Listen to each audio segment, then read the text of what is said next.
What about these cops? We were talking about the cop beat the guy into confession.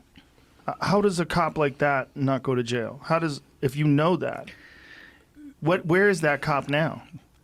One of them got promoted. One of them got. Does the cop know that the kid was innocent and that they did this? Many times they do, Joe. And, we can't make a blanket statement that they all do, and none of us believe that all of them are bad. But there are a lot of really bad actors throughout the system, and they don't face repercussions. And as a result of that, and it's so important for people to know this. I talk about it on my podcast all the time, and Clemente's episode is so wonderful because in that episode, you really feel his humanity. He still has a great sense of humor. He still has a joy of life.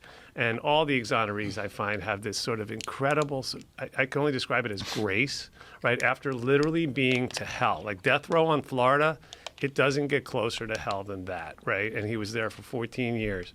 And he talks about on the podcast. Clemente was on death row for 14 years? Yeah. Listen, there's a lot worse than that, too. Don't get me started on Anthony Epanovich, which is a current case in Ohio. Your fucking head will explode. Oh, yeah, I got him off after it was actually 10 of the 14 years he was on Florida's death row. The other 4 years were in jails, not to be technical, but yeah, he was on death row. Right.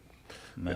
But he's funny, Joe, because we had to inject a little humor into this, right? So on the podcast, on Wrongful Conviction, he talks about how when he went to prison, he didn't speak English, and he figured remember this, Josh?